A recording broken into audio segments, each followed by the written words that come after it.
시간이 되었습니다. 다 같이 사도신경으로 신앙 고백하시며 2025년 8월 21일 목요일 오순절후 제10번째 주일 주간의 목요일 새벽 기도에 함께 시작하겠습니다.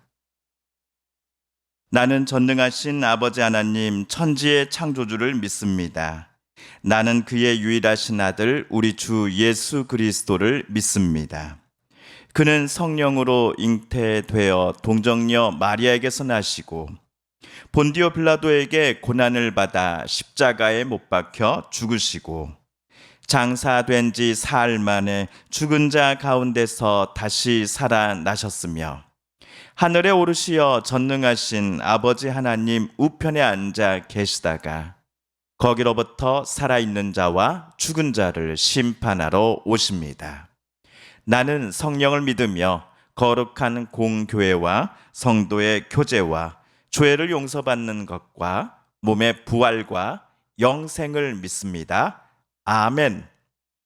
2025년 8월 21일 목요일 새벽 우리 함께 읽을 기록된 하나님 말씀 신약의 말씀입니다. 히브리서 11장 29에서 12장 2절까지의 말씀입니다.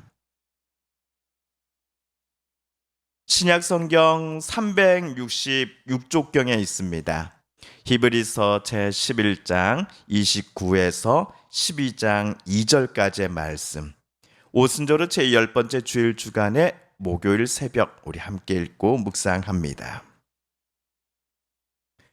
믿음으로 그들은 홍해를 육지같이 건넜으나 애굽 사람들은 이것을 시험하다가 빠져 죽었으며 믿음으로 7일 동안 여리고를 도니 성이 무너졌으며 믿음으로 기생 라합은 정탐꾼을 평안히 영접하였으므로 순종하지 아니한 자와 함께 멸망하지 아니하였도다. 내가 무슨 말을 더 하리요? 기드원, 바락, 삼손, 입다, 다윗 및 사무엘과 선지자들의 일을 말하려면 내게 시간이 부족하리로다.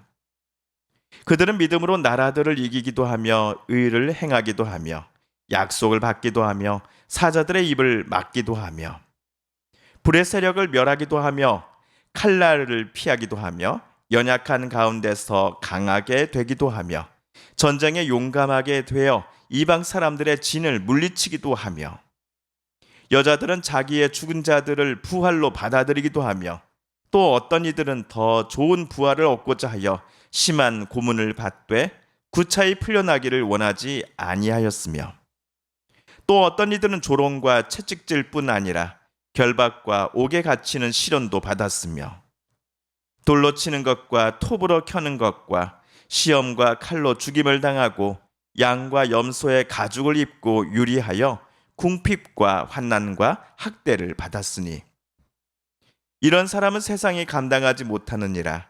그들이 광야와 산과 동굴과 토굴에 유리하였느니라. 이 사람들은 다 믿음으로 말미암아 증거를 받았으나 약속된 것을 받지 못하였으니 이는 하나님이 우리를 위하여 더 좋은 것을 예비하셨은즉 우리가 아니면 그들로 온전함을 이루지 못하게 하려 하심이라. 이러므로 우리에게 구름같이 둘러싼 허다한 증인들이 있으니 모든 무거운 것과 얽매이기 쉬운 죄를 벗어버리고 인내로써 우리 앞에 당한 경주를 하며 믿음의 주여 또 온전하게 하시는 이인 예수를 바라보자. 그는 그 앞에 있는 기쁨을 위하여 십자가를 참으사 부끄러움을 개의치 아니하시더니 하나님 보호자 우편에 앉으셨느니라. 아멘.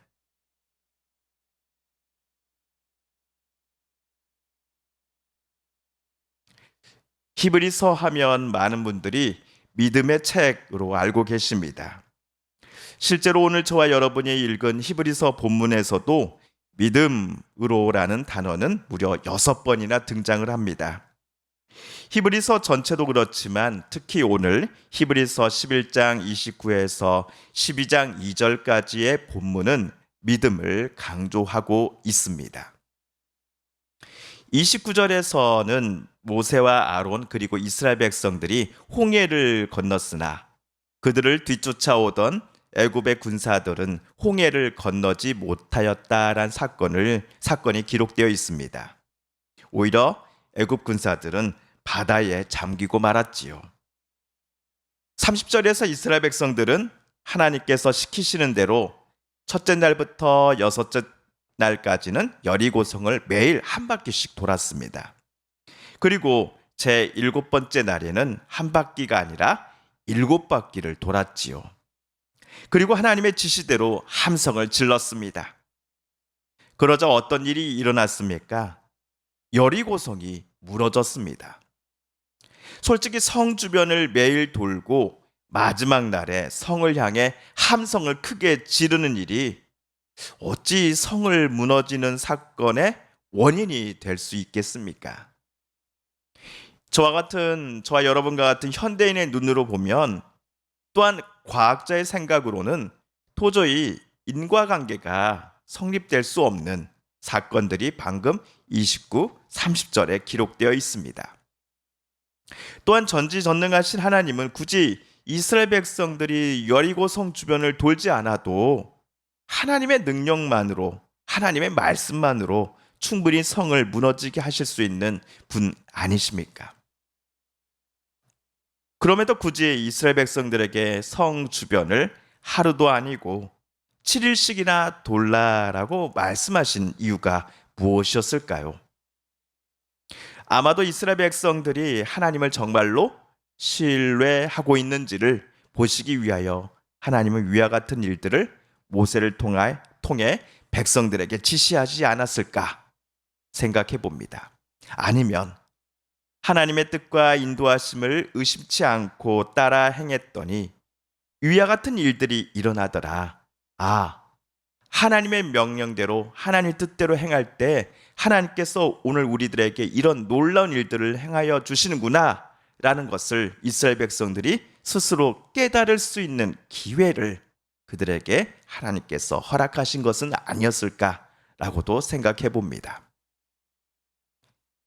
그리고 31절은 여리고성을 돌게 앞서서 모세가 보낸 정탐꾼들을 숨겨주었던 기생 라합을 소개하고 있습니다. 라합은 정탐꾼들을 단순히 이스라엘 사람이라고만 생각하지 않았습니다. 이들 정탐꾼들의 배경에는 여호와 하나님이 계신다라는 사실을 라합은 알고 있었던 것이지요.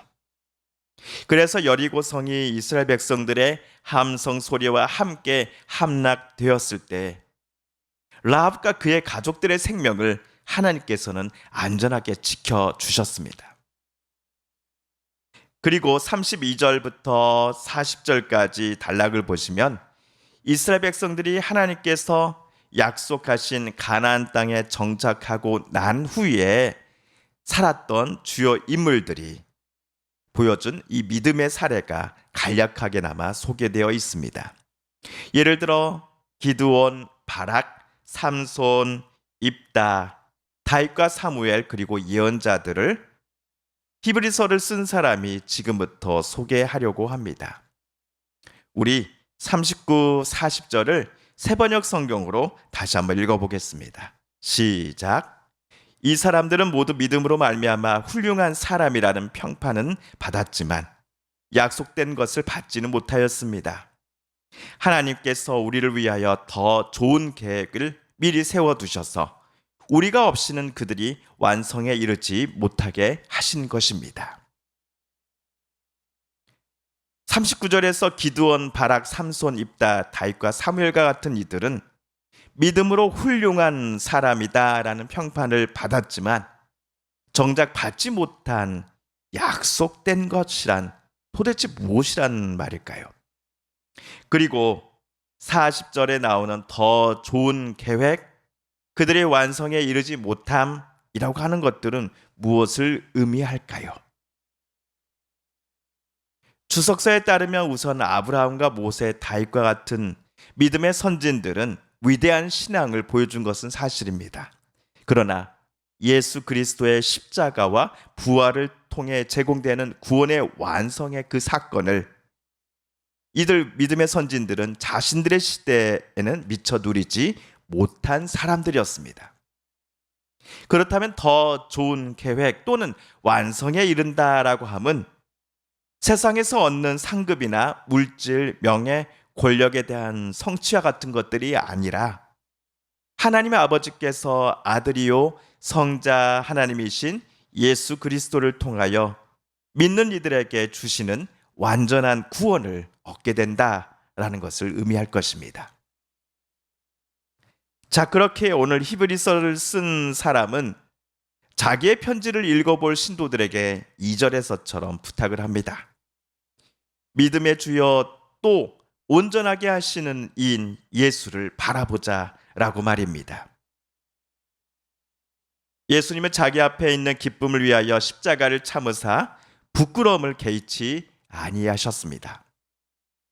결국 십자가에 달려 죽으셨습니다. 그러나 하나님의 아드님이신 예수님은 3일 만에 다시 살아나셔서 결국 하나님 보좌 우편에 앉으셨습니다.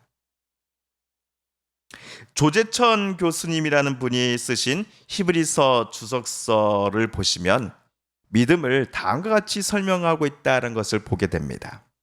제가 몇몇 부분만 한번 발췌해서 한번 우리 성도님들께 말씀드려 보겠습니다. 물에 삼켜진 이집트인들에 의해서 보듯이 믿음의 행동은 정해진 공식이 아니다. 앞서 행한 대로 따라 한다고 해서 같은 성공을 이룰 수 없다. 믿음은 거룩한 상상력을 요구하며 변화무쌍한 상황 속에서 하나님의 지시하심을 분별할 수 있어야 한다. 믿음은 과거의 나를 규정하는 현재의 세계를 두려워하지 않고 미래의 세계에 기준을 두고 현재의 나를 규정하는 것이다. 믿음은 우리가 미래의 하나님 앞에 서게 될 때에 우리가 하나님 품에 안기게 될 것인지 여부를 결정해 주는 근거다라고 적잖은 분들이 이해하곤 계십니다. 틀린 말은 아닙니다. 하지만 믿음은 조재천 교수님의 설명처럼 미래에 찾아올 세계에다가 기준을 두고서 오늘을 살아가는 나를 늘 새롭게 하고 나로 하여금 하나님의 사람이요 하나님의 자녀답게 살아가도록 신도들에게 우리들에게 동기부여를 해주는 것입니다. 믿음은 우리로 하여금 예수님만을 바라보며 예수님만을 닮아가면서 성령께서 깨닫게 해주신 하나님의 뜻과 인도하심에 기쁨으로 순종하면서 살아가게 하는 오늘 우리 삶의 첫 걸음이요 우리 삶의 이유이기도 합니다. 물론 모든 이들이 성공하는 것이 아닙니다. 믿는 이들이 기대하고 간절히 기도하는 바가 즉각 이루어지지 않기도 합니다. 그러나 하나님께서 당신의 사랑하는 자녀들에게 가장 선한 것을 늘 이루어 주시기를 원하신다라는 사실을 우리가 잊지 않고 있단다면 저와 여러분은 오늘 또 하나님을 향해 믿음으로 기도해야 합니다. 부르짖어야 합니다. 두드리며 구하며 찾아야 합니다. 믿음은 하나님께서만이 나를 살려주실 수 있는 분이심을 신뢰하는 것으로부터 시작합니다. 하나님께서만이 나를 고쳐주시고 지금의 힘들고 눈물이 가득한 상황으로부터 나를 구원해 주실 수 있는 유일한 분이심을 믿고 의지함이 바로 하나님을 향한 저와 여러분의 믿음이다라고 말할 수 있을 것입니다. 우리 마지막으로 12장 1절 2절을 함께 읽겠습니다. 시작. 이러므로 우리에게 구름같이 둘러싼 허다한 증인들이 있으니 모든 무거운 것과 얽매이기 쉬운 죄를 벗어버리고 인내로써 우리 앞에 당한 경주를 하며 믿음의 주여 또 온전하게 하시는 이인 예수를 바라보자. 그는 그 앞에 있는 기쁨을 위하여 십자가를 참으사 부끄러움을 개의치 아니하시더니 하나님 보좌 우편에 앉으셨느니라. 아멘. 주님께서 가르쳐 주신 기도를 드리며 오순절로 제10번째 주일 주간의 목요일 새벽 말씀 묵상을 모두 마칩니다. 하늘에 계신 우리 아버지, 아버지의 이름을 거룩하게 하시며 아버지의 나라가 오게 하시며 아버지의 뜻이 하늘에서와 같이 땅에서도 이루어지게 하소서. 오늘 우리에게 일용할 양식을 주시고 우리가 우리에게 잘못한 사람을 용서하여 준 것 같이 우리 죄를 용서하여 주시고 우리를 시험에 빠지지 않게 하시고 악에서 구하소서. 나라와 권능과 영광이 영원히 아버지의 것입니다. 아멘. 우리 함께 개인기도 시간 갖겠습니다.